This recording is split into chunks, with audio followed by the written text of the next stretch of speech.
Bonjour à toutes et à tous, bienvenue sur ma chaîne.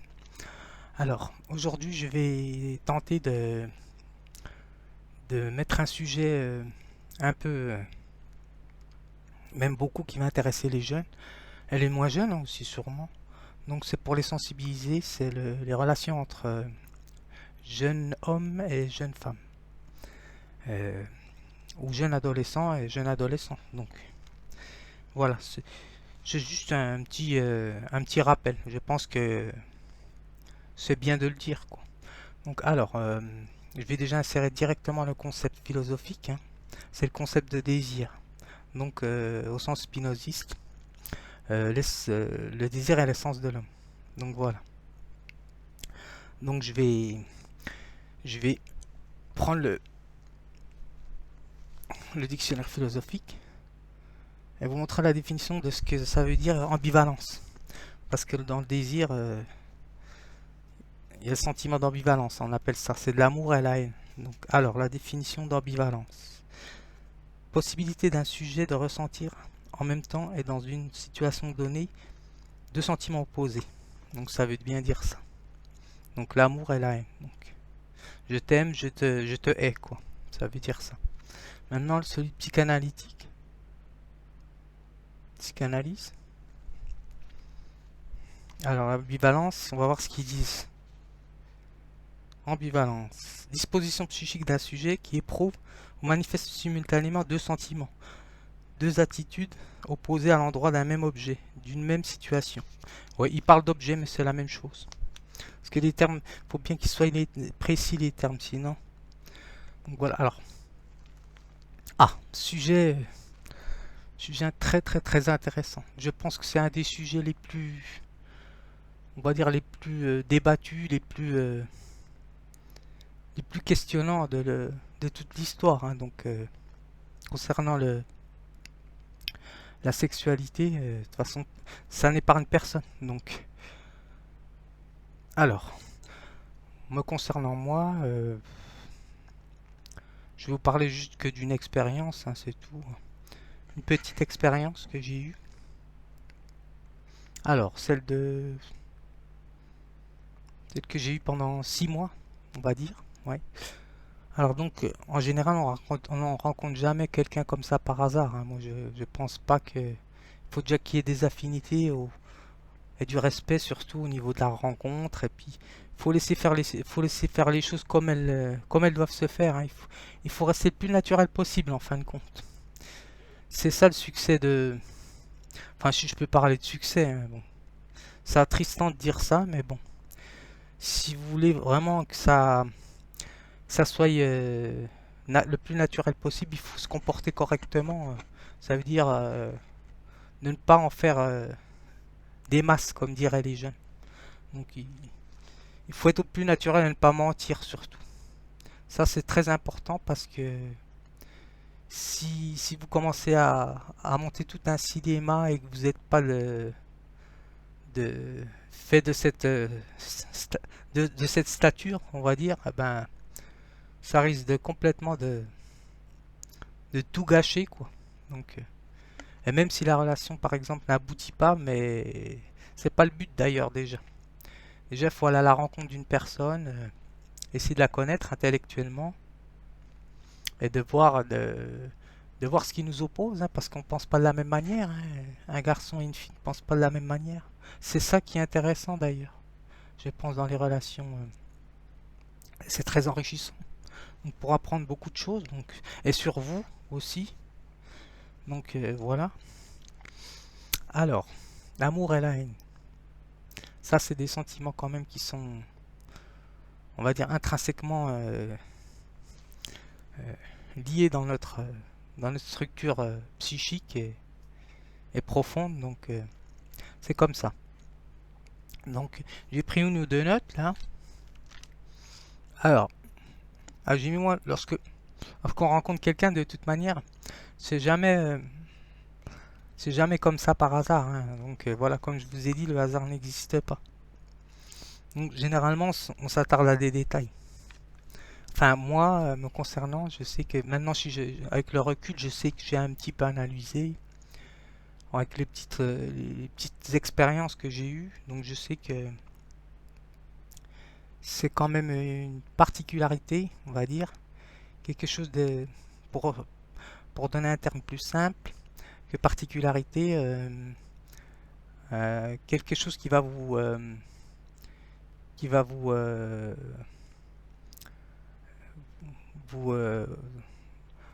vous montrer, comment dirais-je, vous montrer votre intérêt pour la personne, voilà. Et c'est là que ça va se faire, je pense, la rencontre entre les deux personnes. Donc ça peut être un sourire, par exemple, euh, un échange, un échange euh, cordial, par exemple, un bonjour. Ça peut être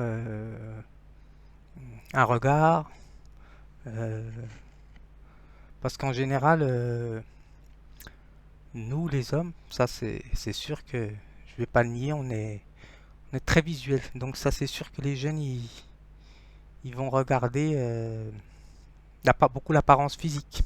Ce que je veux essayer de dire aux jeunes, c'est qu'il faut qu'ils aillent, faut qu'ils dépassent l'apparence physique, parce que l'apparence physique ce n'est qu'un, on va dire, ce n'est que ce n'est que la devanture, si j'ose parler comme ça.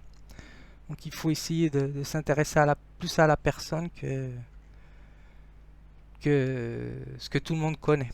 Donc voilà. Ce que je veux dire, c'est que quand j'entends amour et haine, c'est que vous allez voir que c'est sûr que ça sera une relation nouée, ça sera une relation amoureuse, mais passionnelle, ça c'est sûr. Parce que une relation n'existe que comme ça, de toute manière, à mon avis. Donc, qu'est-ce que ça veut dire alors? Une passion amoureuse, qu'est-ce que c'est? C'est un attachement déjà. C'est un attachement d'une personne avec une autre qui va éprouver le besoin de, ben, par exemple, de voir toujours la personne ou, comme on dit, le terme tu me manques. Donc voilà. Et c'est surtout une rencontre avec l'autre qui est mêlée, on va dire, de ce qui, de ce qui nous contredit, on va dire. Parce que vous allez voir que parfois vous allez être, par exemple, de mauvaise humeur, ou elle sera de mauvaise humeur, et puis elle vous enverra balader, ou vous l'enverrez balader, donc ça sera pas le, faudra pas le prendre à la lettre, parce que les sentiments ils sont mêlés, c'est ça qu'ils expliquent dans les concepts, on va dire, de désir. Le désir, c'est lié à la vie, donc la vie, elle est faite comme ça. On ne peut pas, on ne peut pas tout contrôler dans la vie, donc au niveau des émotions et des sentiments. Donc voilà, vous verrez bien que c'est comme ça. Il ne faut pas changer les choses. Il ne faut pas essayer de changer les choses. Il faut essayer de prendre la relation le plus fluide possible.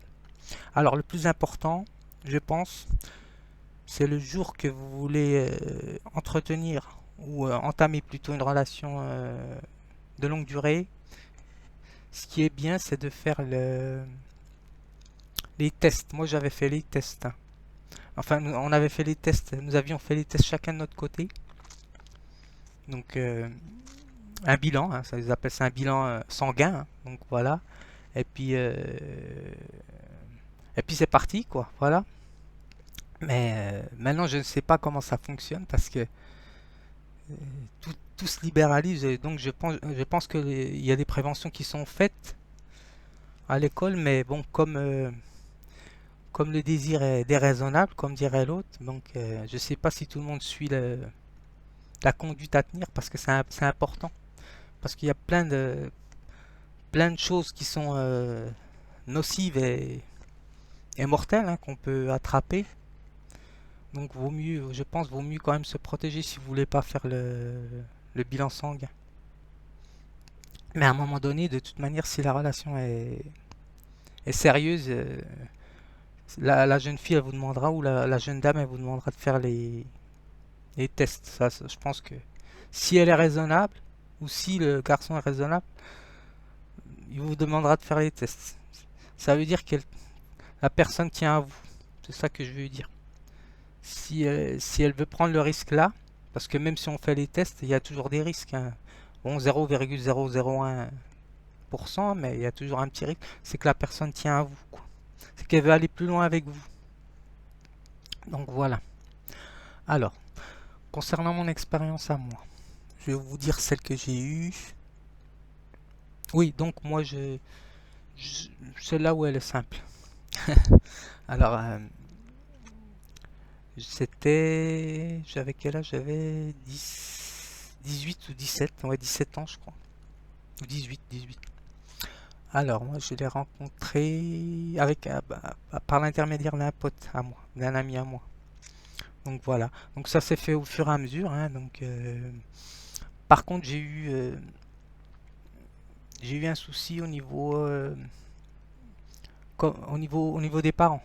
Donc c'est pour ça que je veux quand même entre guillemets, vous faire partager mon expérience. C'est que les parents n'étaient pas d'accord. Parce qu'elle n'était pas issue du même milieu que moi. Bon, vous avez compris ce que je veux dire. Donc nous avons eu affaire à nous cacher. Alors ça, c'est le souci. Donc on a eu 6 mois de relation, mais sans que les parents le sachent, quoi. Donc ça s'est très bien passé, hein, comme quoi vous voyez, hein, donc, je pense on aurait pu aller plus loin, mais on va dire que ses parents l'ont incité lui ont mis la pression, on va dire ça comme ça, pour qu'elle puisse reprendre le chemin euh, qu'elle devait prendre dès le départ. Donc, mais c'est intéressant de voir que, on va dire que même si la passion amoureuse c'est quelque chose de destructeur, hein, bien sûr, ça il faut le savoir. Donc il faut faire attention, faut pas jouer avec ça. Donc c'est quelque chose parce qu'elle crée beaucoup d'attachement, hein, la passion amoureuse, c'est quelque chose. De toute façon, c'est quelque chose de temporaire, hein, ça ne dure pas. Donc voilà. Donc il faudra vous préparer à que ça casse un jour ou l'autre, hein, donc la relation. Et ce qu'il faut surtout retenir, c'est que la passion amoureuse, elle est, comme j'ai dit, elle est ambivalente. Donc il faudra vous attendre à des contradictions dans votre relation. Et je pense que c'est sain aussi d'avoir une relation qui soit, on va dire, un petit peu mêlée de conflits. Très peu, hein, mais juste un petit peu, c'est bien aussi. Ça permet d'entretenir, on va dire, la flamme. Donc voilà, parce que la flamme du désir, elle s'entretient que comme ça. Hélas, notre structure psychique, elle est contradictoire. Donc voilà. Alors, ce qu'il faut que je vous dise aussi, c'est que faut pas que vous preniez au premier degré. Si la personne, par exemple, vous rejette, par exemple, si vous ratez votre relation, il faut pas abandonner, hein. Il faut recommencer avec une autre personne. Faut pas perdre confiance, hein. Donc voilà. Il faut surtout pas penser que c'est vous qui êtes responsable ou que vous ayez eu un comportement malsain ou déplacé. Donc ça peut dépendre de beaucoup de choses pour qu'une relation se passe bien. Donc voilà. Et surtout, si vous voulez évoluer, je pense, dans vos relations, c'est qu'il faut essayer de les vivre jusqu'au bout pour ne pas avoir des regrets. Et surtout que vous ne fassiez pas de blocage. Donc voilà. Bon, petite vidéo c'est surtout pour les jeunes, hein. Donc voilà. À bientôt.